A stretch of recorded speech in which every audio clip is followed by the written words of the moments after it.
ठीक है बेटा, आज मैंने बोला था कूलम्स लॉ स्टार्ट करेंगे, राइट? ठीक है, तो इसका अब मेरा चैप्टर हमारा स्टार्ट हुआ। अभी तक जो बताया था वो बेसिक क्वेश्चन थे, 1 मार्कर या 2 मार्कर। आज कॉपी मेरी डालो कूलम्स लॉ।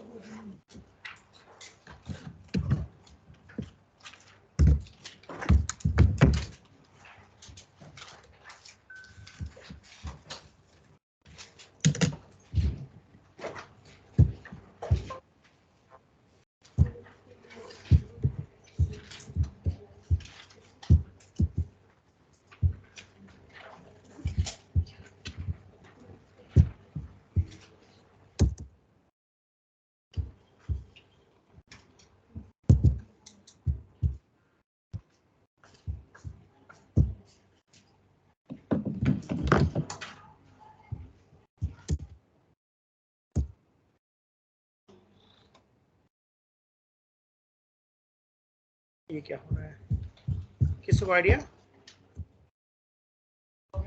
नहीं, ये से मैं कंट्रोल सी कंट्रोल भी कर रहा हो गया, कुछ और कॉपी था लगता है पहले।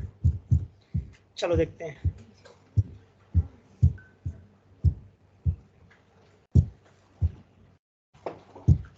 न्यूटन्स लॉ ऑफ ग्रेविटेशन सबको याद है? तो मैंने तो फेसबुक पे एक वो देखा था, मैंने फोटो देखी थी, उसमें मिस्टर बीन के ऊपर जोक बना रखा था। मिस्टर बीन किसी ने देखा है? तो उसके एक एपिसोड में देखता हूँ वो क्लास में बैठा होता है और अपने साइड वालों को कॉपी कर रहा होता है। तो जो मैंने फेसबुक पे वीडियो देखा था बड़ा सही था, उससे मेरे दिमाग में पिक्चर क्या बनी कि मिस्टर बीन के साइड में कौन बैठा हुआ है? न्यूटन। न्यूटन ने कहा भाई मास की वजह से कौन सा फॉर्मूला चलता है? G(m1m2/r²). पढ़ा ऐसा कोई फॉर्मूला हमने 11th क्लास में? मिस्टर बीन ने कॉपी कर लिया, मतलब फेस लगाया था मिस्टर बीन का और नाम क्या रखा था? कूलम। और बताया चार्ज की वजह से फॉर्मूला क्या होता है? K(q)(2)/r²। कॉपी मार दिया मतलब भाई F=G(m1m2/r²) हमने पढ़ा, राइट? ये किसने बताया था? न्यूटन ने। G(m1m2/r²) मतलब फोर्स डिपेंड करेगा m1m2 पर एंड फोर्स डिपेंड करेगा 1/r² पे ड्यू टू मास। ऐसा हमने 11th क्लास में पढ़ रखा है ऑलरेडी, राइट? कूलम ने क्या बोला? जैसे मास की वजह से फोर्स होता है वैसे चार्ज की वजह से भी फोर्स होता है। चार्ज की वजह से जो फोर्स होता है वो डिपेंड करेगा Q1 Q2 पर एंड 1/r² पे। ठीक है, मास वाले में जो कांस्टेंट आता है उसको हम बोलते हैं कैपिटल जी, और यहाँ पे हम बोलते हैं के, कैपिटल के। ठीक है, तो क्या सिमिलर फॉर्मूले नहीं है? समझ में आया कॉपी वाली बात क्या बोली? ऐसा मैंने मिस्टर बीन के किसी एपिसोड में देखा भी था। अगर तुम में से कभी किसी ने देखा हो एपिसोड, तो साइड वाले कॉपी से देखकर कॉपी कर रहा होता है। तो इसका मतलब उस वीडियो को देखने के बाद मेरे दिमाग में एकदम वो बात छप गई कि अच्छा एक फॉर्मूला क्या 11th में F=G(m1m2/r²), और ये फॉर्मूला चलेगा मास की वजह से। मास की वजह से अट्रैक्शन होता है या रिपल्शन? ठीक, और चार्ज की वजह से अट्रैक्शन और रिपल्शन दोनों हो सकता है, राइट? तो मैंने बोला सेम है या सिमिलर है? कुछ चीजें एक जैसी चलेंगी, कुछ चीजें एक जैसी नहीं चलेंगी। जैसे कि मास की वजह से जो फोर्स होता है वो मीडियम पे डिपेंड नहीं करता। ध्यान देना मैंने क्या बात बोली। दो मासेस हैं, उनके बीच में हमेशा अट्रैक्शन होगा, कभी भी रिपल्शन। चार्ज की वजह से अट्रैक्शन भी होता है और रिपल्शन, ये तो डिफरेंस हो गया। चार्ज की वजह से जो फोर्स होगा वो मीडियम पे डिपेंड करता है, मतलब वैक्यूम में रखूंगा तो ज्यादा फोर्स होगा, वाटर के अंदर डाल दूंगा तो फोर्स कम हो जाएगा। मास की वजह से चाहे वो एयर में हो, चाहे वो वाटर में हो, चाहे ऑयल में हो, चाहे वो मिल्क में हो, मीडियम का कोई फर्क। तो मैंने बोला सेम है या सिमिलर है? इसका कुछ बातें एक जैसी चलेंगी, कुछ बातें दूसरी चलेंगी। ठीक बात है ना? तो कौन सी बात सेम चलेगी? Force proportional to m1m2। It was Newton's law of gravitation. Coulomb's ने सिमिलर बताया, F is proportional to Q1 Q2। Newton ने बोला था G F=G(m1m2/r²), मतलब F किस पे डिपेंड करेगा? m1m2 पर। ये बताया था किसने? न्यूटन ने। उन्होंने सोचा क्या कि भाई मून अर्थ के अबाउट घूम रहा है। क्यों घूम रहा है? क्योंकि अर्थ उसको पुल कर रही है, ग्रेविटेशनल फोर्स लगा रही है। इसका मतलब मास की वजह से जो फोर्स लगता है वो डिपेंड करता है m1 एंड m2 दोनों पर। ध्यान सुनना, भी क्वेश्चन पूछूंगा मैं। मास की वजह से जो फोर्स लगता है that is proportional to m1 and m2 both. Charge की वजह से जो फोर्स लगता है that is proportional to Q1 and Q2 both. इसका मतलब मैं 1 कूलम हूँ, तुम 3 कूलम हो, तो कौन ज्यादा फोर्स लगाएगा? 1 3 पे ज्यादा लगाएगा या 3 1 पे, या सेम होगा? थोड़ा सोचो मेरी बात आराम से। फिजिक्स से बेटा मैं कहता नहीं, फिजिक्स पढ़ना अलग बात है और सॉल्व करना अलग बात है। फिजिक्स सीखना है, डिस्कस करना सीखो, जो मैं पूछूं उसका आंसर दो, सही है गलत कोई बात नहीं, उससे फर्क नहीं पड़ता तुम्हारा आंसर राइट है या रॉन्ग है। राइट है वेल डन, रॉन्ग है तो राइट कर दूंगा मैं। फिर से मैं पूछता हूँ, अर्थ मून पे ज्यादा लगाती है फोर्स या मून अर्थ पे ज्यादा लगाता है, या एक ही बात है? इक्वल एंड अपोजिट, जिसको फिजिक्स की लैंग्वेज में हम बोलते हैं न्यूटन्स थर्ड लॉ। आया समझ में? अर्थ जितना फोर्स मून पे लगाएगी, मून भी उतना ही फोर्स अर्थ पे लगाएगी। ये बात मुझे बहुत अच्छे से एक एग्जांपल से समझ में आई थी, बहुत ही अच्छा एग्जांपल था। एरोप्लेन चला जा रहा है 1000 किलोमीटर पर आवर की स्पीड से, रास्ते में एक बर्ड आ गई, प्रॉब्लम है या नहीं है? है, एरोप्लेन में क्रैश। हालांकि जनरली सोचो क्या लगता है, अगर हम साइंस बैकग्राउंड के नहीं है और कोई बोल रहा है जी एरोप्लेन चला रहा हूँ मैं, सामने बर्ड आ गई, तो कोई दिक्कत है या नहीं है? क्या दिक्कत, उड़ा देगा एरोप्लेन बर्ड को। एवेंजर्स की मूवीज में दिखाते हैं रॉक इतने सारे आ रहे हैं, चले जा रहे हैं अपना एरोप्लेन लेकर के। तो मुझे तो वो बड़ा अजीब लगता है, क्योंकि अगर रॉक हिट हुआ, समझ में आया, एक बर्ड के हिट होने से प्लेन क्रैश हो सकता है, तो रॉक तो बहुत ही ज्यादा सॉलिड चीज है, एरोप्लेन क्रैश हो जाएगा मेरे हिसाब से, जो मेरा दिमाग कहता है। इसका मतलब 1000 किलोमीटर पर आवर की स्पीड से अगर एरोप्लेन टकराएगा बर्ड पे, तो बर्ड का तो उस दिन हैप्पी बर्थडे हो जाएगा। सही बात बोली? बचेगी या नहीं बचेगी? 100% खत्म, ठीक ना? बट जितना फोर्स एरोप्लेन बर्ड पे लगाएगा, मान लो 10 लाख न्यूटन लगाता है, तो क्या एरोप्लेन पे भी 10 लाख न्यूटन लगेगा? तो क्या एरोप्लेन इतना स्ट्रॉन्ग फोर्स को बियर कर पाएगा? चांस से कर ले, चांस से ना करे, मतलब कोलिजन हुआ।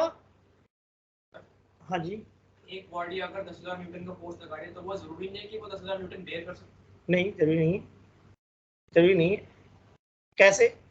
मैंने तुम्हें बहुत तेज थप्पड़ मारा पूरी ताकत से, ठीक है, एक बार पीठ पर मारा, एक बार गाल पे मारा, मैंने पूरी ताकत से मारा दोनों बार, इम्पैक्ट ज्यादा कहाँ आएगा? गाल पे, क्योंकि सॉफ्ट होता है। या एक बार घूसा मारा मैंने वॉल पे पूरी ताकत से, और एक बार गद्दे पे मारा, दोनों मैंने पूरी ताकत से मारा अपनी। वॉल पे मारूंगा तो मुझे बहुत तेज लगेगा क्या, गद्दे पे मारूंगा मुझे नहीं पता चलेगा। इसका मतलब अगर मैं किसी पे कुछ फोर्स लगा रहा हूं, तो जरूरी कि मैं उतना फोर्स बियर कर पाऊं, लगेगा मेरे ऊपर उतना ही फोर्स। बेस्ट एग्जांपल मुझे गाल वाला लगता है, गाल सॉफ्ट होते हैं क्या हमारे, यहाँ पे मारो तो धीमे से भी मारो तो बहुत तेज लगता है। और बैक समझ में आया मैंने क्यों बोला? ये शोल्डर वगैरह हमारे स्ट्रॉन्ग होते हैं, तो अगर वहां मारोगे तो उतना इम्पैक्ट, फोर्स उतना ही है, इम्पैक्ट बदल जाता है। तो मैंने बोला जितना प्लेन बर्ड पे फोर्स लगाएगा, उतना ही फोर्स बर्ड प्लेन पे लगाएगी। बर्ड सर्वाइव नहीं कर पाएगी, एरोप्लेन में survive, may not survive also. Depend करता है कितना तेज एरोप्लेन चल रहा था। एरोप्लेन की स्पीड वेरिएबल होती है, राइट?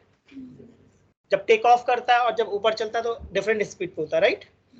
तो अगर बहुत तेज स्पीड पे, मान लो फाइटर प्लेन है 5000 किलोमीटर पर आवर की स्पीड से उड़ रहा है, तब तो गड़बड़ है, तब तो गड़बड़ है। फिर अगर हिट हो गई बर्ड, इसका मतलब जब एरोप्लेन बहुत हाई स्पीड पे होते हैं, तो नॉर्मल हाइट होती है या काफी ज्यादा हाइट पर, जिससे कि बर्ड वगैरह वहां पर ना पहुंचे।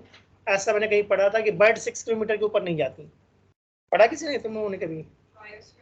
हाँ, वेरी गुड। मैंने कहीं पढ़ा था 9th या 10th क्लास में कि एक हाइट और एक डेप्थ होता है, शायद 6 kilometre height and 8 kilometre depth, और vice versa, I am not sure, but ऐसा कुछ था। May be 8 kilometre height and 6 kilometre depth, जिसपे बर्ड और फिश मिलती हैं, उसके बाद नहीं मिलेंगी, एक सर्टेन हाइट है।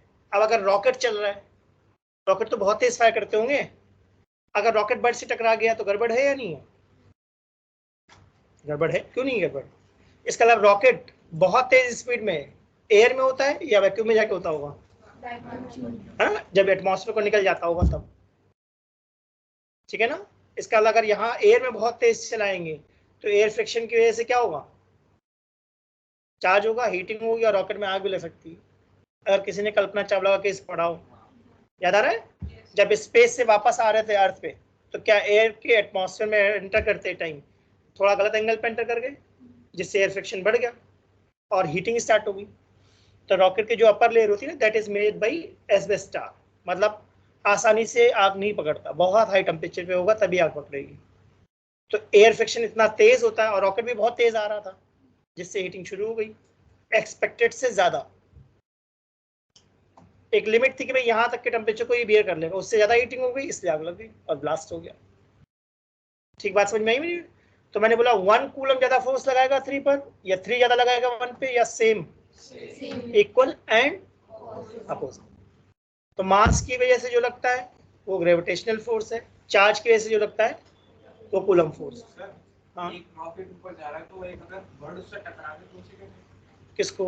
रॉकेट को उड़ना होगा। क्यों नहीं होगा? क्यों नहीं होगा? सोचो। वही तो सोच रहा तभी तो बोला। रॉकेट किस चीज का बना होता है? सॉलिड आयरन या हॉलो होता है?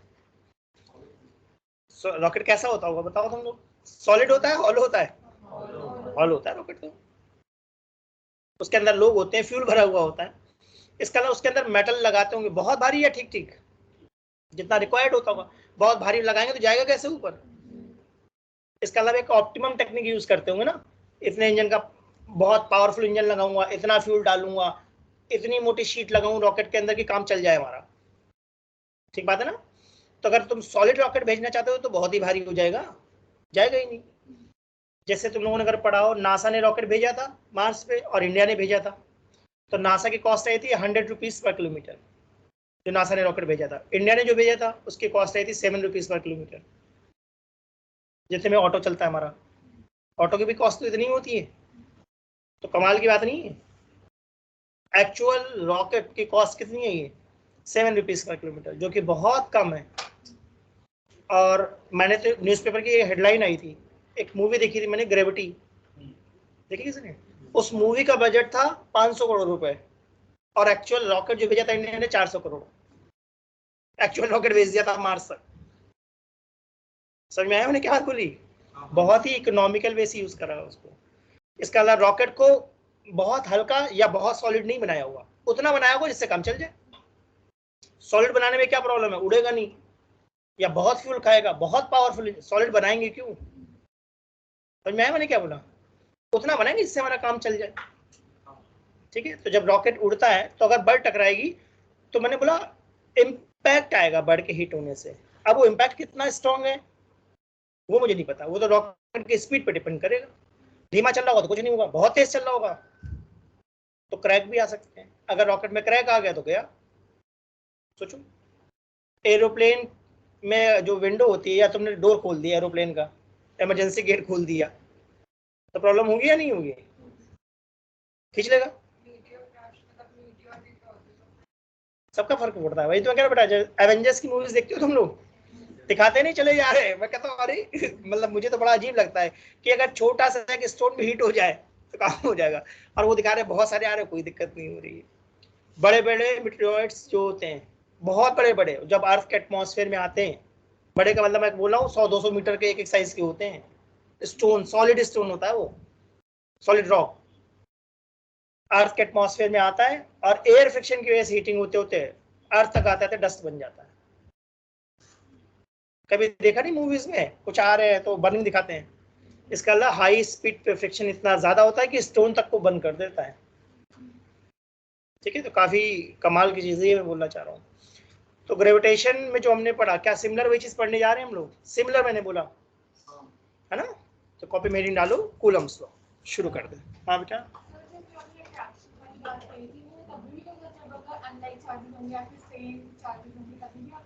मतलब अगर रिपल्शन है तो पक्का दोनों पे सिमिलर चार्ज है, अट्रैक्शन है तो पॉसिबिलिटीज है जो मैंने बताई थी। इन जनरल कह सकती हो एक पॉजिटिव है तो दूसरा नेगेटिव है। इन जनरल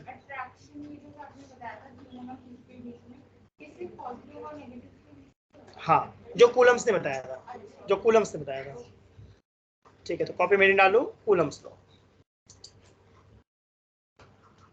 कैसे चल रहा है भैया अजीब से।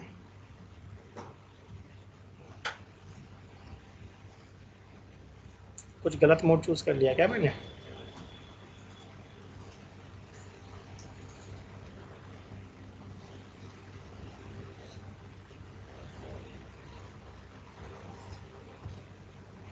मेरे लैपटॉप की एक्चुअली बैटरी चली गई, थोड़ा अलग सही चल रहा है, कोई बात नहीं। कॉपी में डालो कूलम्स, समझ जाओगे मैं कूलम्स लिखा है, कोई सेटिंग तो नहीं गड़बड़ होगी, किसी को आइडिया? इतना साइज में बड़ा क्यों चल रहा है? कोई बात नहीं, आपकी स्क्रीन शेयर नहीं है। अच्छा ओके बेटा।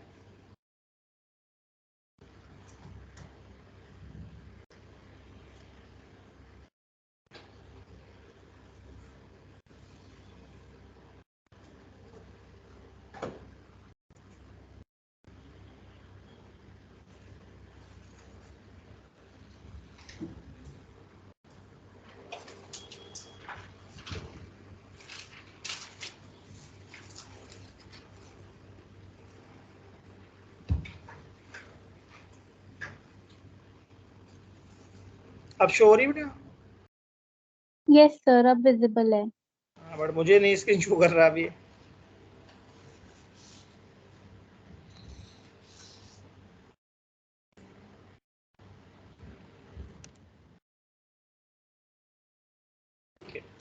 कॉपी में लिखना F is proportional to Q1 Q2। Mod लगा दिया क्या मैंने? इसका मतलब हम कूलम्स लॉ दो फॉर्म में पढ़ेंगे, एक स्केलर फॉर्म में और फिर बाद में वेक्टर फॉर्म में। तो अभी मैं कौन सी फॉर्म बताना चाहता हूँ? Coulomb's law in scalar form.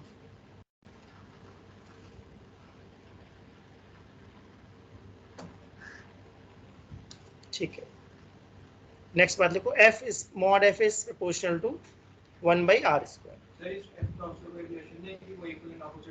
वो भी आगे देखेंगे बेटा, वो बताऊंगा। अभी तो हम मैग्नीट्यूड की बात कर रहे हैं, right?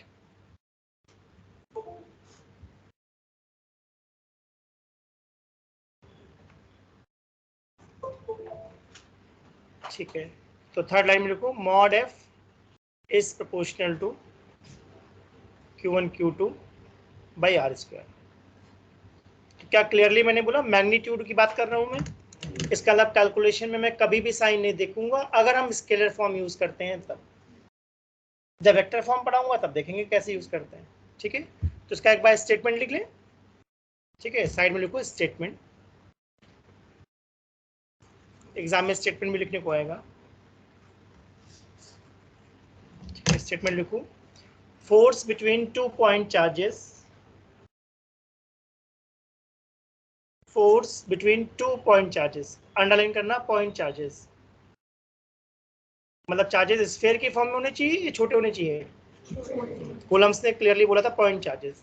Force between 2 point charges is directly proportional to,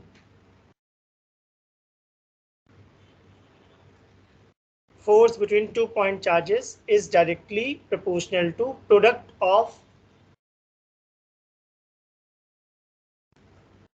force between 2 point charges is directly proportional to product of charges and inversely proportional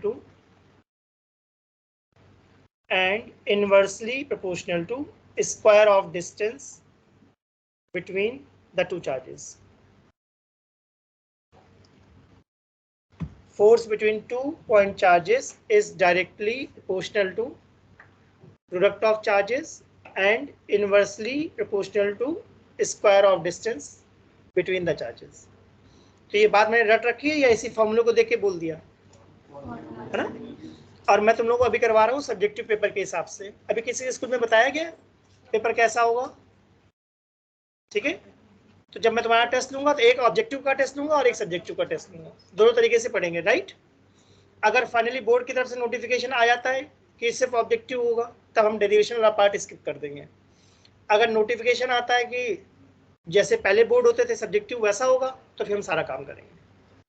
I hope सबको क्लियर हुआ ना? एग्जाम के पॉइंट ऑफ व्यू से पढ़ना चाहिए बेटा, जैसा एग्जाम आएगा हम वैसा पढ़ेंगे।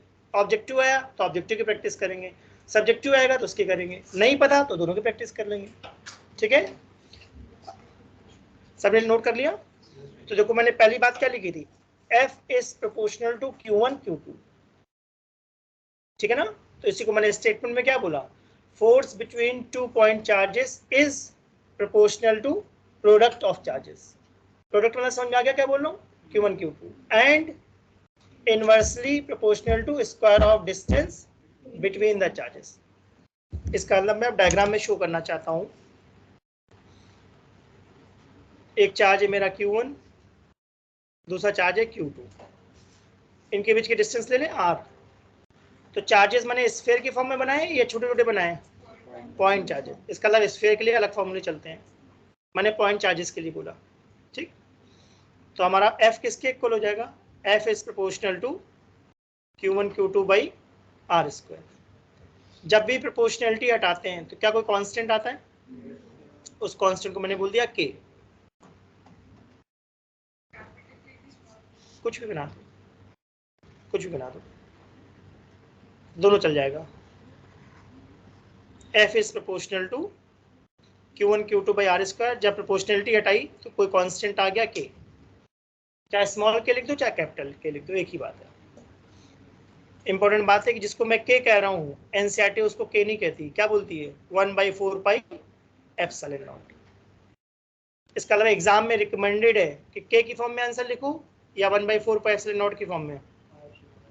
हाँ, K तो हम शॉर्ट फॉर्म में लिख देते हैं, एक्चुअली मुझे ऐसा लिखना चाहिए 1/4 pi epsilon naught Q1 Q2 by R square. डालेंगे जब कैलकुलेशन करेंगे तब, अभी तो हम कैलकुलेशन नहीं कर रहे है ना, अभी तो हम पढ़ रहे हैं कि कूलम ने बताया क्या, ठीक है। जब कैलकुलेशन करेंगे तो उसकी वैल्यू डालेंगे। K की वैल्यू याद रखनी है आपको 9 × 10⁹ न्यूटन मीटर स्क्वायर पर कूलम स्क्वायर।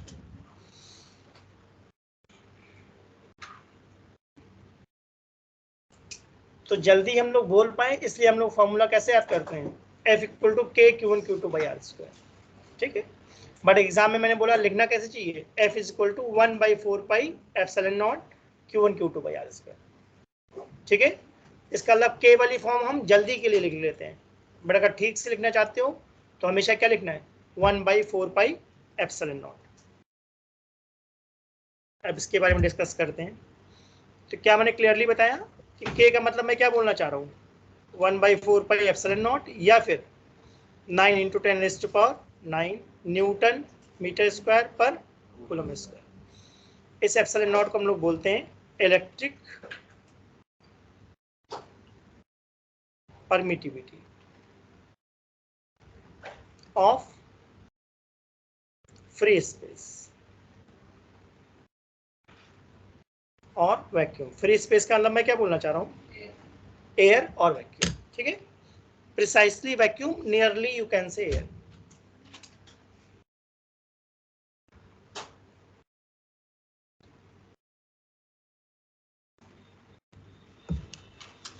तो कभी कभी 1 मार्क में वैल्यू पूछ लेता है, एप्सिलॉन नॉट की वैल्यू बताओ, तो हम लर्न कर लेते हैं 8.85 × 10⁻⁻12 कूलम स्क्वायर पर newton metre square. 8.85 × 10⁻⁻12 coulomb square पर न्यूटन मीटर स्क्वायर।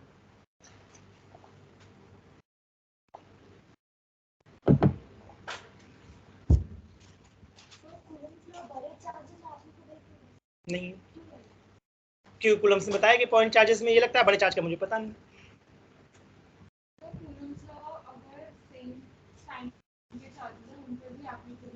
सब में एप्लीकेबल होगा बेटा, सब में, चाहे सेम हो चाहे अपोजिट हो, कोई फर्क नहीं पड़ता। भाई मैंने क्या बताया? F का फॉर्मूला क्या है? K Q1 Q2 by R square. तो क्या क्लियरली मैंने मॉड लगा दिया था? इसका अल्लाह मैं कह रहा हूँ चिंता ही मत करो, प्लस है माइनस से कोई फर्क नहीं पड़ता। अभी हम लोग क्या निकालना सीख रहे हैं? फोर्स का मैग्नीट्यूड। फोर्स स्केलर है या वेक्टर है?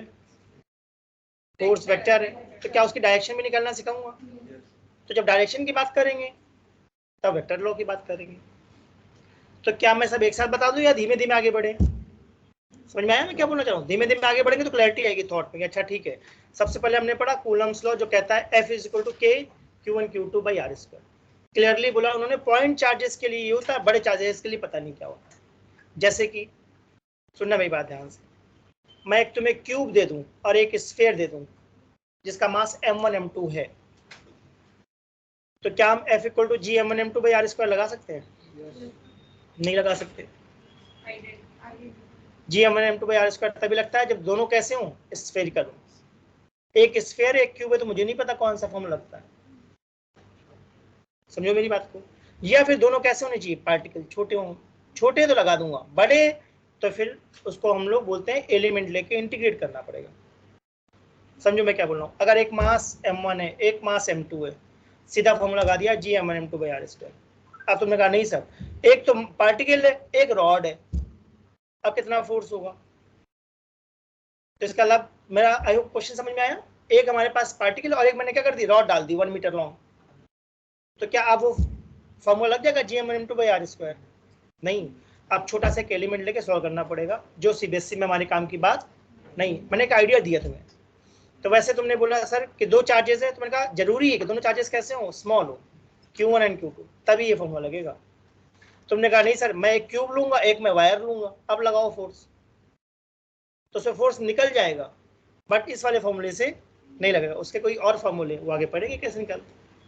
फिलहाल अभी हम जो फोर्स निकाल रहे हैं वो किसके बीच में निकाल रहे हैं, 2 point charges which are kept at a distance r meter away in vacuum। अभी वैक्यूम में निकाल रहे हैं, तो मैं यहाँ पे नाम दे देता हूँ F नॉट। नॉट का मतलब मैं क्या बोलना चाह रहा हूँ, वैक्यूम, है ना? नहीं, इनिशियल नहीं, नॉट का मतलब मैं बोलना चाह रहा हूँ वैक्यूम की बात चल रही है, ठीक है? F नॉट कर लो। इसका अभी हमने सबसे इजी केस लिया है क्या, एयर में, ठीक है? बाद में इसको हम कहाँ डालेंगे, मीडियम। तो अगर ये फॉर्मूला क्लियर हो तो क्वेश्चन ट्राई करें, ठीक है? चलो क्वेश्चन ट्राई करते हैं। क्या हम लोग प्रोटॉन समझते हैं?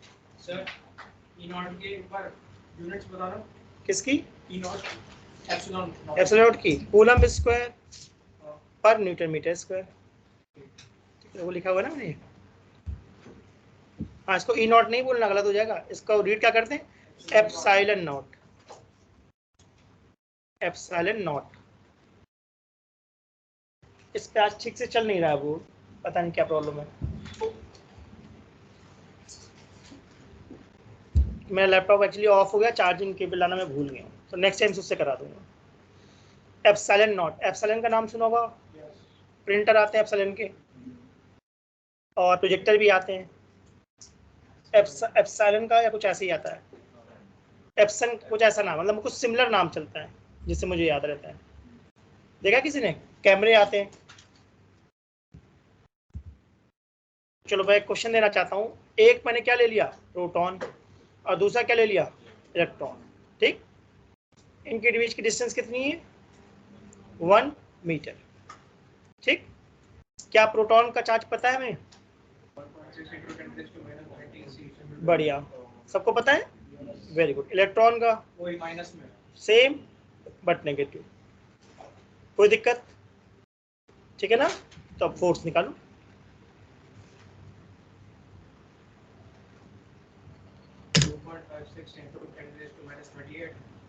हाँ, आ सकता है।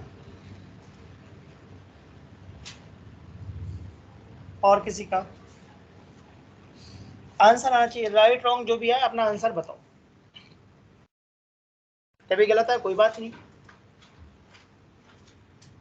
सही आया तो वेल डन, गलत आया तो मैं सही कर दूंगा, बट ट्राई करो, ट्राई करो अपने हाथ से।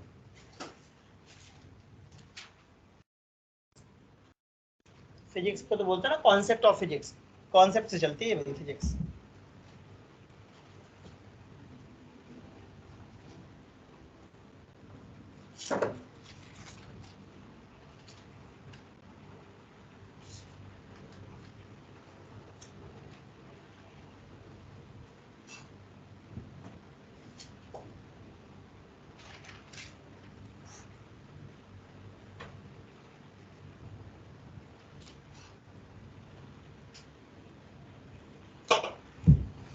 और किसी का आया?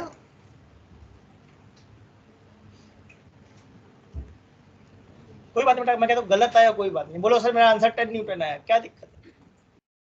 आंसर आना चाहिए। अच्छा देखो, मैं तुम लोगों को एक बहुत सिंपल सा स्टेटमेंट देता हूँ, सुनना मैं सही कहता हूँ या गलत। अगर मैं अपने बच्चे को साइकिल चलाना सिखाता हूँ और उससे बोल दिया तुम साइकिल चलाओगे, गिर जाओगे, चोट लग जाएगी, साइकिल चलाना सीख पाएगा? नहीं। मैं हमेशा की बात बोलता हूँ, चलो कोई बात नहीं, गिर जाओ, क्या हो गया, चोट लग गई, कोई बात नहीं, फिर से ट्राई करते हैं। एक बार, 2 बार, 10 बार लोग गिरते भी हैं साइकिल चलाने के लिए, गिरते नहीं गिरते, सब लोग गिरते हैं, तुम लोग भी पक्का गिरे होगे। तो अगर हमारा मन होता है तो हम कोशिश करके सीख जाते हैं, राइट, और मन नहीं तो नहीं कर पाते। वैसे ही फिजिक्स है भाई, अगर तुम डरोगे गलत आ गया तो गलत आ गया तो गलत आ गया तो डरोगे तो डराएगी फिजिक्स, और लड़ोगे तो सिखाएगी।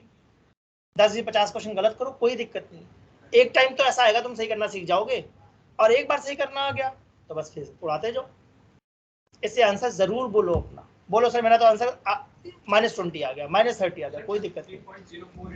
हाँ अब तो हो गया, तुमने के लगाया ही नहीं था पिछली बार।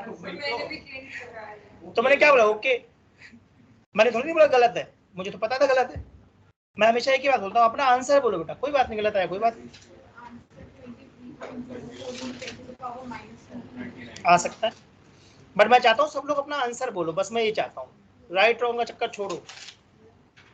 पहले फॉर्मूला लिख दिया मैंने, ठीक है, के की वैल्यू कितनी है हमारी 9 10⁹, और जल्दबाजी नहीं करो बेटा, जल्दी करके क्या करेंगे, अगर हमारा पेपर 3 घंटे का, तुमने 1.5 घंटे में कर लिया, आधे क्वेश्चन गलत, अच्छा है, गड़बड़ है, गड़बड़ है, 3 घंटे का पेपर है 3 घंटे में करो, 1 घंटे का पेपर 1 घंटे में करो, सही करो, मगर जल्दबाजी मत करो, पहले अपना क्वेश्चन पढ़ लो, सोच लो, समझ लो, फिर मुझसे बोलो, और नहीं आया तो मुझसे बोलो कि सर एक हिंट दो, हिंट भी दूंगा मैं, ठीक है। Q1 कितना था 1.6 × 10⁻19, Q2 भी इतना ही था, और R कितना था, मानते हो, मुझे तो लगता है ये बन जाएगा 9 × 2.56 ×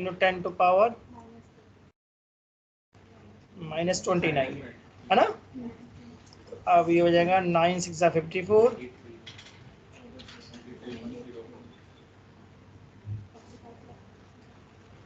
23.04 × 10⁻29, मेरा ये आ रहा है, तो मैं इसको ऐसा लिखूंगा 2.3 × 10⁻28 न्यूटन।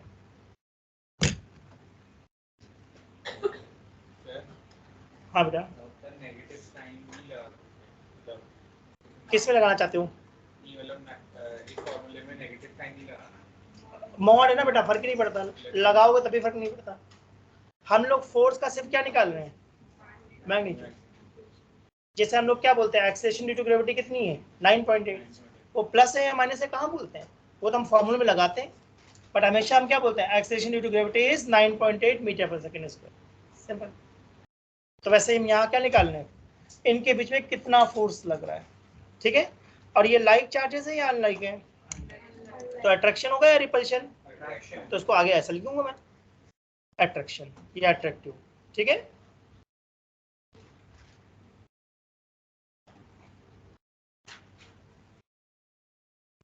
ठीक है, फाइनल आंसर में क्या लिखूंगा, फोर्स इज 2.3 × 10⁻28 न्यूटन अट्रैक्टिव, बस दैट्स इट।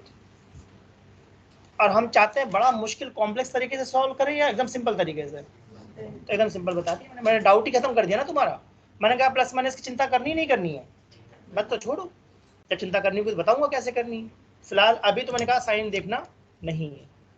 डायग्राम में अगर ध्यान से देखो तो क्या प्रोटॉन राइट की तरफ भागेगा, बताओ भाई, क्या इलेक्ट्रॉन लेफ्ट की तरफ भागेगा, ठीक है। तो क्या मैंने फोर्स F1 और F2 दिखा दिए हैं, मैं क्या बताना चाह रहा हूँ, मॉड F1 = इसका मतलब दोनों पे फोर्स कैसे हैं, इक्वल एंड अपोजिट, सही है, तो लिखा मैंने मॉड F1 = मॉड F2, मतलब इक्वल है, और क्या डायरेक्शन दिखाई डायग्राम में, F1 राइट में जा रहा है, F2 लेफ्ट में जा रहा है, तो क्या अपोजिट है, सही है।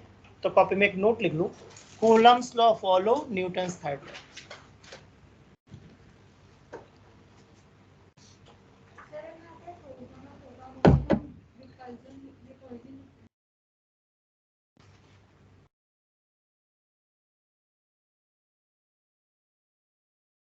Coulomb's law follow Newton's third law, ठीक है, क्लियर है सबको। अब इस क्वेश्चन में मैं कुछ और ऐड करना चाहता हूँ, सबको ये पता है केस स्टडी आती है ना, मतलब एक पैसेज आएगा उसमें 5 क्वेश्चन डाल देंगे, तो इसका मतलब मैं कई बार ऐसा करूंगा, एक ही क्वेश्चन से 2-3 क्वेश्चन बना दूंगा। तो पहला क्वेश्चन मैंने क्या पूछा अभी, कूलम्स लॉ पर फोर्स निकालो, फोर्स निकाला। दूसरा क्वेश्चन मैंने क्या पूछा, न्यूटन थर्ड लॉ को फॉलो करेगा या नहीं करेगा, तो करेगा। तो सिंपल शब्दों में मैंने क्या पूछा था, अर्थ मून पे ज्यादा फोर्स लगाएगी या मून अर्थ पे? बराबर है ना। बढ़िया एग्जांपल कौन सा दिया था? एरोप्लेन वाली बात। फिजिक्स पढ़ने से याद नहीं होती बेटा, एग्जांपल से। कोई ऐसी बात जो तुमको अच्छी लगी तुमको याद हो जाएगा। तो मुझे बहुत अच्छी बात क्या लगी थी? एरोप्लेन और बर्ड वाली। जब मैंने पहली बार सीखा तो मैं हिल गया, अरे बर्ड एरोप्लेन को कैसे क्रैश करा सकती है? होगा नहीं, जितना फोर्स एरोप्लेन बर्ड पे लगाएगा उतना ही फोर्स बर्ड एरोप्लेन पे लगाएगी, हालांकि वो खुद सर्वाइव नहीं करेगी। ठीक बात बोला। वैसे मैंने बोला अगर एक चार्ज Q1 है या 1 कूलम है, एक 3 कूलम है, तो दोनों के फोर्स हमेशा कैसे होंगे? Equal and opposite. कोई कम ज्यादा फोर्स नहीं लगाता। ठीक है, मैं फिर से अपनी बात क्लियर कर रहा हूँ, फोर्स इक्वल एंड अपोजिट होंगे। ठीक, अब नेक्स्ट क्वेश्चन मैं जानना चाह रहा हूँ, क्या इन पे फोर्स लग रहे हैं?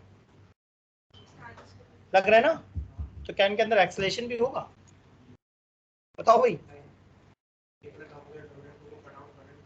एक प्रोटॉन है, एक इलेक्ट्रॉन है, सही? तो क्या प्रोटॉन एक्सेलरेट हो सकता है या नहीं होगा? मुझे तो लगता है होगा। किसका मास ज्यादा है? तो क्या दिक्कत है? नहीं, न्यूक्लियस की बात नहीं है। मैंने जो तुम्हें प्रोटॉन दिया ये न्यूक्लियस के अंदर है या अलग से है? मैंने न्यूक्लियस की बात नहीं करी बेटा। मेरा जो प्रोटॉन है वो मैंने निकाल लिया कहीं से और एक इलेक्ट्रॉन निकाल के रख दिया और छोड़ दिया। छोड़ते ही क्या होगा? पास आके स्टिक हो जाएंगे क्या और स्पार्क आ जाएगा। सोचो मेरी बात सही है नहीं है? पॉजिटिव नेगेटिव मिलेगा तो क्या होगा? ज्वाइन होकर के लाइट बन जाएगी। ठीक है ना? तो फिलहाल अभी मैं जिस मूवमेंट की बात कर रहा हूँ, क्या प्रोटॉन और इलेक्ट्रॉन भाग रहे हैं एक दूसरे की तरफ? तो मैं जानना चाहता हूँ एक्सेलरेशन ऑफ प्रोटॉन कितना है एंड एक्सेलरेशन ऑफ इलेक्ट्रॉन कितना है। प्रोटॉन इलेक्ट्रॉन को बांध रखा है या छोड़ दिया है? तब वो भागेंगे। पकड़ रखा होगा तो नहीं भागेंगे। मैंने रख के छोड़ दिया, खुद ही पास आकर के हिट कर जाएंगे। तो मैं जानना चाहता हूँ, जो मैंने डायग्राम बनाया था उस टाइम डिस्टेंस कितनी थी इनके बीच की? दिमाग में ना सबके? और फोर्स कितना निकाला था हमने? 2.3 × 10⁻²8। चेक कर लो, सबका ये आ रहा है कुछ और आ रहा है? अब न्यूटन का फर्स्ट लॉ मुझे याद आ रहा है कि क्या एफ को मैं ma कह सकता हूँ, है ना? याद आया? तो मैंने लिखा MPAP। इसका मतलब मैं क्या बोलना चाह रहा हूँ? Mass of proton into acceleration of proton. मैं तुम्हारी हेल्प कर देता हूँ, प्रोटॉन का मास बताकर। प्रोटॉन का मास होता है 1.6 × 10⁻27 kg। Now I am expecting answer from your side. What is the acceleration of proton?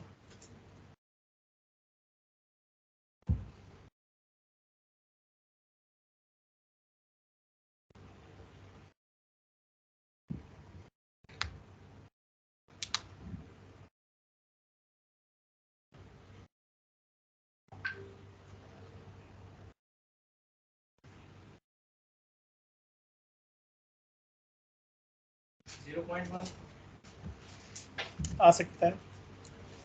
और किसी का?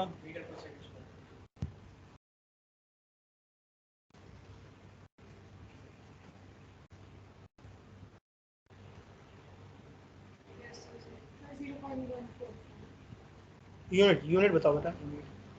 हाँ यूनिट बताया करो, हमेशा यूनिट से पता चलता है कि सही। 2.3 10 पावर कितना था? -28। तो मेरा हो जाएगा ये 2.3 अपॉन 1.6 × 10⁻⁻1, है ना? तो 8 2 8 3 ध्यान दिया मैंने क्या करा? थोड़ा राउंड ऑफ कर दिया क्या? सबने ध्यान दिया मैंने कैलकुलेशन कैसे करी? 2.3 को 2.4 मान लिया, तो मेरा आंसर आ रहा है 0.15 मीटर पर सेकंड स्क्वायर। तुम लोगों को भी ये आ रहा है? बढ़िया। जैसे हमने प्रोटॉन का एक्सेलरेशन निकाला, क्या वैसा ही हम इलेक्ट्रॉन का भी निकाल सकते हैं? 200 मीटर/सेकंड। 200। ठीक है, और किसी का कोई हिंट चाहिए तो मैं एक हिंट दे सकता हूँ। माइनस कैसे? आइडिया तो बेटा कोई बात नहीं। देखो एक बात समझो, तो साइंस का एक बहुत बेसिक कोर जानते हो क्या होता है? जो भी दिमाग में आइडिया है उसको एग्जीक्यूट करो। एक बार गलत, 2 बार गलत, 10 बार गलत, फिर से आना शुरू होगा। जो भी आया करो बोला करो, क्या आया था बताओ दिमाग में? कोई बात मुझे अच्छा ठीक है, और बताओ भाई, और किसी का? एक्सेलरेशन -200 ठीक है, तुम्हारी बात सुन ली, और लोग बताओ। माइनस कहाँ से आ गई? तो 200 मीटर पर सेकंड। माइनस कहाँ से आ गई? और किसी का? हाँ, मैं हिंट देता हूँ। मास ऑफ इलेक्ट्रॉन होता है 9.1 × 10⁻31। मैंने कहा नहीं मैं एक हिंट दूंगा, एक हिंट मुझसे पूछ सकते हो। हर क्वेश्चन में मेरा रूल है, मैं एक हिंट देता हूँ हमेशा।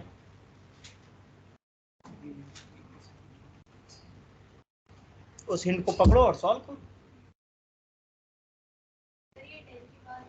-31। ये ठीक से लिखा नहीं जा रहा, कुछ दिक्कत है इसमें।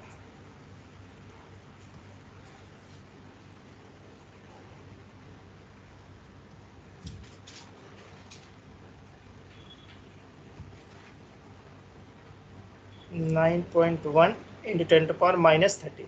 अब ठीक है।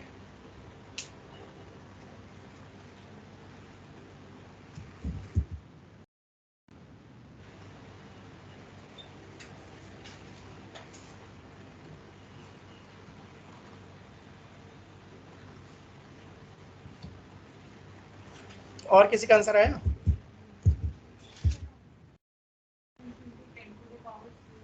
आ सकता है बिल्कुल। और दूसरों का आंसर से कभी बायस मत हो बेटा कि उसका किसी का आगे ऐसा ही होगा, तो अपना आंसर बताओ, कोई बात नहीं, जो आना होगा आ ही जाएगा।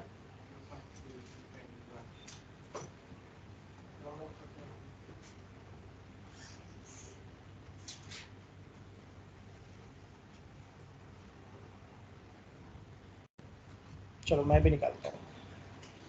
हमने बस एक बेसिक फॉर्मूला क्या लगाया, F = ma। इस बार मैं किसकी बात सोच रहा हूँ?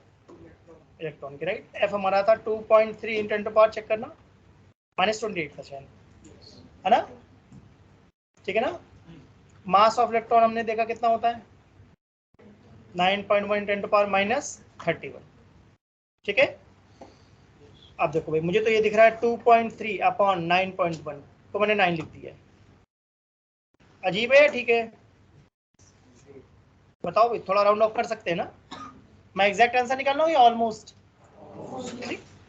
अब ये बताओ, -28 था और राइट में -31 था, क्या 10⁻31 लेफ्ट में जाकर 10⁻+31 होगा? तो मैंने सीधा क्या लिख दिया है, 10⁻3। सही है।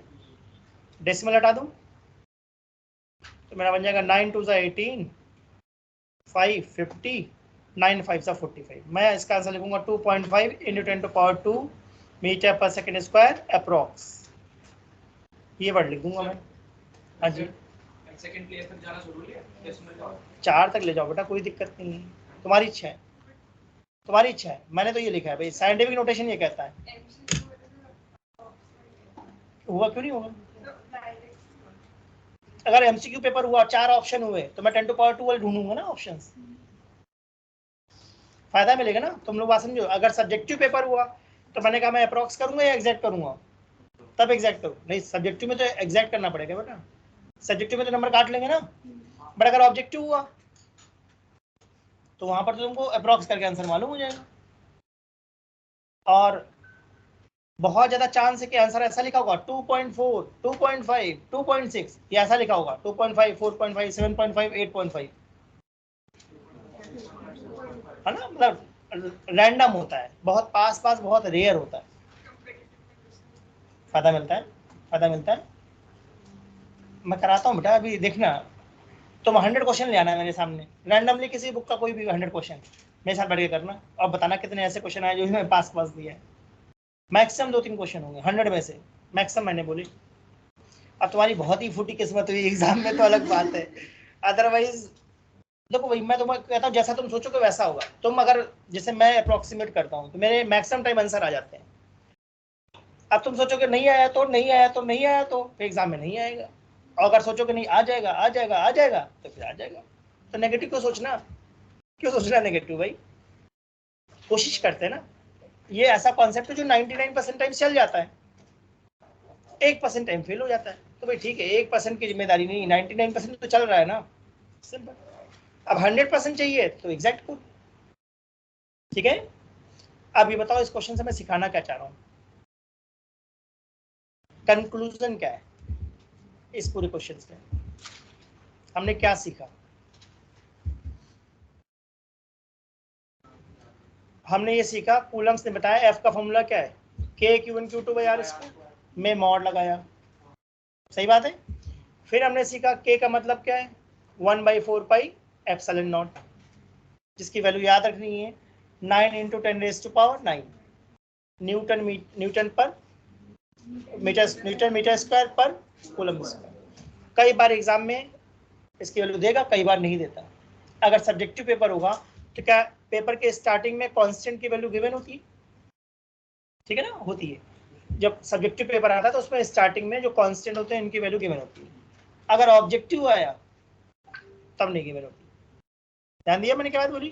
तो सेफ्टी पर्पज से मैं चाहता हूँ कि इनके जो ये कांस्टेंट है इनकी वैल्यू में क्या करनी है, याद रखनी है ना। 9 × 10⁻⁹ इज के और 1/4 पाई एप्सिलॉन नॉट, ठीक। फिर मैंने दूसरी वैल्यू बताई थी, एप्सिलॉन नॉट को बोलते हैं हम इलेक्ट्रिक परमिटिविटी। मतलब है, इसका मतलब क्या समझाता हूँ। तुम लोग लाइट तो सब लोग समझते हो, राइट? क्या तुम लोग इलेक्ट्रोमैग्नेटिक वेव समझते हो? इलेक्ट्रोमैग्नेटिक वेव नहीं समझते तो कोई बात नहीं, मैं थोड़ा सा आइडिया देता हूँ। जब लाइट चलती है ना तो लाइट के अंदर दो चीजें होती है, एक इलेक्ट्रिक फील्ड होती है और एक मैग्नेटिक फील्ड होती है। अभी हमने पढ़ा नहीं इसके बारे में। फर्स्ट बुक का नाम है इलेक्ट्रोडायनेमिक्स, यानी मैं फर्स्ट 8 चैप्टर यही पढ़ाने वाला हूँ। सबने ध्यान दिया मैंने क्या बात बोला? First 8 chapters we will discuss only about charge. तो इसका मतलब बहुत डिटेलिंग चलेगी। फर्स्ट चैप्टर अच्छा पढ़ोगे सेकंड इजी लगेगा, सेकंड पढ़ोगे थर्ड और इजी लगेगा। फर्स्ट गायब तो सेकंड में दिमाग घूमेगा तुम्हारा। इसलिए कहता हूँ कभी क्लास मिस हो जाए तो उसकी रिकॉर्डिंग चेक कर लेना, नहीं तो फिर तुम्हारा वो गैप आना शुरू हो जाएगा। तो मैंने बहुत क्लियरली बोला k is 1/4 pi epsilon naught where epsilon naught is some constant for a particular medium। तो हमारे क्वेश्चन में एप्सिलॉन नॉट कौन था? वैक्यूम। वैक्यूम की कैरेक्टरिस्टिक कह सकते हो। एप्सिलॉन नॉट क्या हमारा? इलेक्ट्रिक परमिटिविटी, मतलब इलेक्ट्रिक नेचर कैसा है उसका वैक्यूम में। अगर मीडियम आएगा तो बदलेगा, राइट? तो क्या मैंने ये आइडिया डाला था दिमाग में कि मास पर मीडियम का इफेक्ट नहीं पड़ता। दो मासेस हैं, चाहे एयर में रखो चाहे वाटर में रखो, फोर्स 10 न्यूटन है तो 10 ही रहेगा। बट चार्ज वाले केस में फोर्स बदल जाएगा। कैसे बदलेगा वो आगे पढ़ेंगे।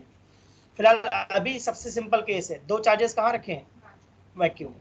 और चार्जेस कैसे हैं? पॉइंट चार्जेस, जिसका फॉर्मूला है k q1 q2 by r square. k की वैल्यू है 9 × 10⁻⁹ न्यूटन मीटर स्क्वायर पर कूलम स्क्वायर। एप्सिलॉन नॉट है 8.85 × 10⁻⁻12 कूलम स्क्वायर पर न्यूटन मीटर स्क्वायर, सही। फिर मैंने उस पर क्वेश्चन कराने की कोशिश करी। दो चार्जेस लिए, एक प्रोटॉन लिया और एक कौन लिया? इलेक्ट्रॉन। दोनों के चार्जेस कैसे हैं? अपोजिट। अपोजिट इसका मतलब मैं बताना चाह रहा हूँ पॉजिटिव और नेगेटिव में क्या होगा? सही बात है ना? ये बात समझ में आई सबको? क्या हमने प्रोटॉन का मास पढ़ा आज? 1.6 × 10⁻⁻27 kg बताया मैंने। याद रखना मैंने बोला ये सब चीजें।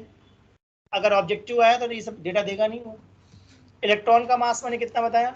9.1 × 10⁻⁻31 kg। चार्ज आसान है, 1.6 × 10⁻⁻9 kg। प्लस माइनस की टेंशन हमें है नहीं क्योंकि मॉड है, सही। प्रोटॉन इलेक्ट्रॉन एक दूसरे पे इक्वल एंड अपोजिट चार्ज लगाते हैं, opposite equal and opposite force लगाते हैं, ठीक है। अगर मैं बोलता हूँ एक बॉडी पे चार्ज है प्लस क्यू, दूसरे पे है माइनस क्यू, तो किस पे ज्यादा चार्ज है? या इक्वल बोलूंगा? हाँ इक्वल बोलेंगे, ज्यादा कम नहीं होता। तो तुम ऐसा नहीं कह सकते कि प्रोटॉन पे ज्यादा चार्ज इलेक्ट्रॉन पे कम। They have equal and opposite charges. Proton और इलेक्ट्रॉन का चार्ज इक्वल होता है, नेचर अपोजिट होता है, ठीक। तो क्या ये सबको बात समझ में आती है? फोर्स इक्वल होंगे, ठीक है ना। कंक्लूजन सीखा क्या हमने दूसरी बात हमने क्या सीखी? एक्सेलरेशन प्रोटॉन का कितना आया? देखो 0.15। इलेक्ट्रॉन का कितना आया? 250 के आसपास। तो मैं क्या सिखाना चाहता हूँ, देखो इन एग्जांपल से।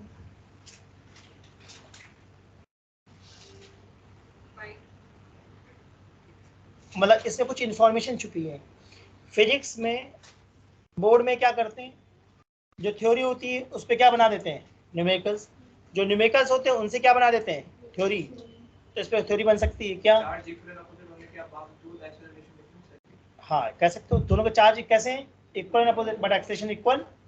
फोर्स मैंने क्लियरली बोला था इक्वल होता है, एक्सेलेरेशन इक्वल नहीं है। मैंने ये नहीं बोला नहीं होता है, नहीं है, इक्वल हो भी सकता था अगर मास इक्वल होते तब। समझो मेरी बात को। तो यहाँ एक्सेलेरेशन सेम है अलग है, किसका ज्यादा है, इलेक्ट्रॉन का। सही है। तो मैं क्या सिखाना चाह रहा हूँ, इलेक्ट्रॉन हल्का है कंपेयर टू प्रोटॉन, ये सिखाना चाह रहा हूँ। देखो जो चीज हल्की है जिसका मास कम है उसका एक्सेलेरेशन ज्यादा है, जो चीज भारी है, प्रोटॉन भारी है, उसका एक्सेलेरेशन कम। लॉजिकल। देख लो मैंने एग्जांपल तो समझाया ना, ठीक है। तो इसमें लिखो कंक्लूजन, मैंने सिखाया क्या, क्या सिखाना चाह रहा था। देखो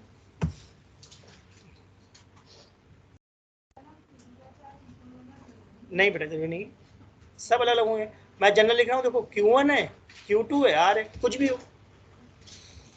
क्या मैंने बोला Q1 Q2 इक्वल होना जरूरी है, कुछ भी हो सकता है, ठीक ठीक है।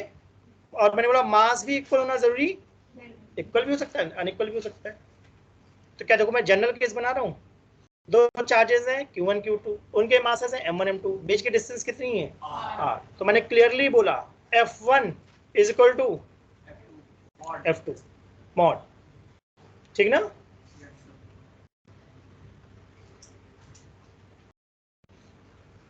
दूसरी बात, A1 किसके इक्वल है, A1 को मैं क्या डालूंगा, F by M1, F1 F2 को F मान लूं या F0, चलो है ना। तो A1 कितना आ गया, F0 बाई M1। वैसे A2 क्या आएगा, F0 by M2। बढ़िया, सही बात है ना। तीसरी बात मैंने क्या सिखाई, अगर M1 ज्यादा है M2 से तो A1 पक्का कम है A2 से। लॉजिकल। जो भारी है उसका एक्सेलरेशन कम होगा, जो हल्का है उसका एक्सेलरेशन। मैंने पूरी ताकत से कार को धक्का दिया, मैंने पूरी ताकत से स्कूटी को धक्का दिया, सोचो मैंने क्या बात बोली। पूरी ताकत से मैं कार को धक्का दूंगा, कार धीमे धीमे चलेगी, बट अगर स्कूटी में धक्का लगाऊंगा तो भागने लगेगी।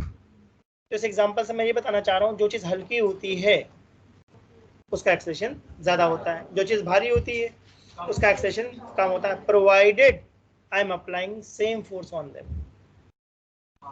सोच लो मैंने सही बोला, सेम फोर्स लगाने पर जिसका मास कम है उसका एक्सेलरेशन ज्यादा है, जिसका मास ज्यादा है उसका एक्सेलरेशन कम।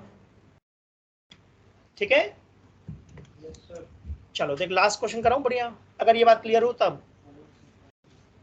यहाँ तक की बात क्लियर है, ठीक है। लास्ट क्वेश्चन कराना चाहता हूँ। क्या आज हमने जो एग्जांपल उठाया था उसमें एक प्रोटॉन था और दूसरा इलेक्ट्रॉन था, ठीक है। कुछ भी हो सकता है राइट, मैं किसी एग्जांपल के थ्रू तुम्हें एक्सप्लेन कर रहा हूँ। तो अगर मैं कहता हूँ कूलम फोर्स बताओ तो क्या लिखोगे, जी सॉरी के, एक मिनट,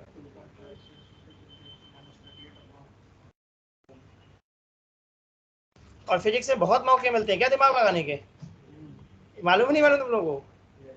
अभी मैं बहुत ऐसे क्वेश्चन पूछूंगा, तुम्हें बहुत मौके मिलेंगे अपने दिमाग को लगाने को। अप्लाई करूँ, क्या हो गया इसको, थोड़ा डिफरेंटली बिहेव नहीं कर रहा है ये, देखो पॉइंटर। चलो एफ का फॉर्मूला हमने क्या पढ़ा था, के Q1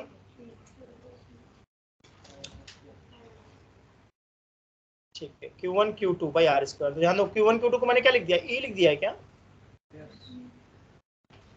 ई का मतलब समझ में आ रहा है, 1.6 × 10⁻⁹ को ई लिखा है मैंने, ई इंटू ई, पी इंटू लिख लो, या चलो Q1 Q2 ही कर देता हूँ। अब बस मुझे टेंशन किस बात की हो रही है, इरेजर कहाँ से आएगा ये। क्वेश्चन की टेंशन नहीं है, इसकी टेंशन है। एक बार में मानता ही नहीं, देखो ठीक है। तो मैंने दिया के Q1 Q2 by R square, ठीक है। वैसे अगर F ग्रेविटेशनल निकालना हो तो मुझे क्या लिखना चाहिए? Gm1m2/r², divide them. तो डिवाइड करने पे कहीं r² कैंसिल तो नहीं हो जाएगा? चलो भाई, k की वैल्यू क्या है? 9 × 10⁹। Q1 कितना है? 1.6 × 10⁻, और Q2 कितना है? सेम है, राइट? अपॉन G की वैल्यू याद रखनी है 6.67 × 10⁻11। Very good. M1 प्रोटॉन कहना चाह रहा हूँ क्या? 1.6 × 10⁻27। Very good. M2 में इलेक्ट्रॉन बोलना चाह रहा हूँ। ठीक है, तो उसको सॉल्व करो, मुझे इसका आंसर बताओ।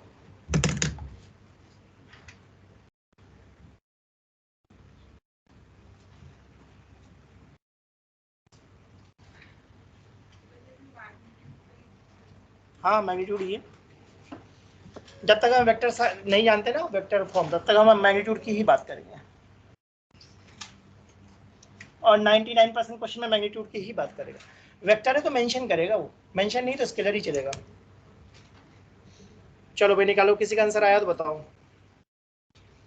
1.6 से 1.6 काट देता हूँ। 9.1 से 9 कैंसिल कर दूं? चलो 1.6 से 6.6 कैंसिल कर दूं? ऑलमोस्ट। अब पावर देखते हैं कितना हो गया। 1/4 × 10⁻⁻31 -27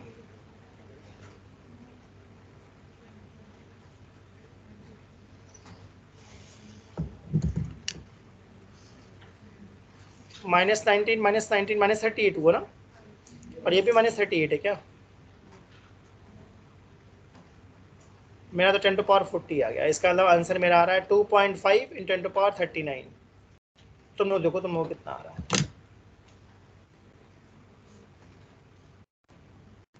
2.5 × 10⁻39 आ रहा है मेरा अप्रॉक्स। इसका मतलब एक्चुअल आंसर थोड़ा सा कम आएगा, 2.2 के आसपास आएगा। कैलकुलेटर से करके देख लो। हाँ बेटा,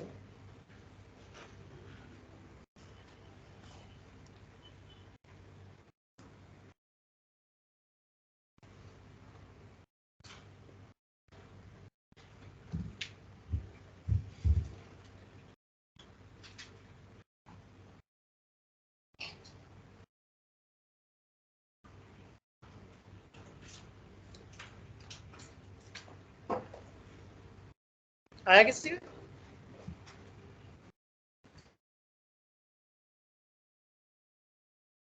देखो, 9 × 1.6 × 1.6 divided by 6.67 divided by 1.6 divided by 9.1, 2.37 into 10⁻39। मैंने कहा इसके आसपास आएगा, थोड़ा सा कम आएगा।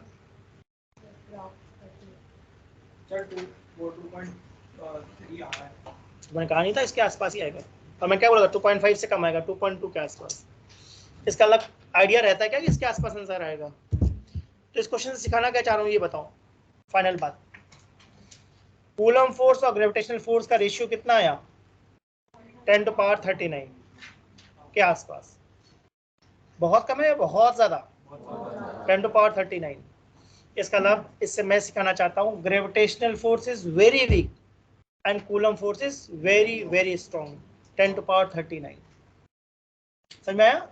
तो कंक्लूजन लिखो। कंक्लूजन सिखाना क्या चाह रहा हूँ, coulomb force is very very stronger than gravitational force. तो फिजिक्स में रट्टा काम आएगा या अंडरस्टैंडिंग काम आएगी? बताओ भाई एग्जाम में। ठीक है, जो आ गया एग्जाम में वो नहीं पूछेगा। एग्जाम में मैंने बोला coulomb force is very very stronger than gravitational force. ठीक है,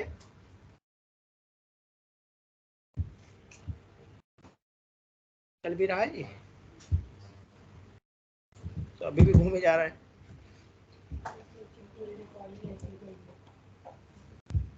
restart, close the program, wait for respond. ठीक है, अच्छा ये हैंग हो गया है मुझे लगता है। चलो कोई बात नहीं। आई होप सबको आज क्लास समझ में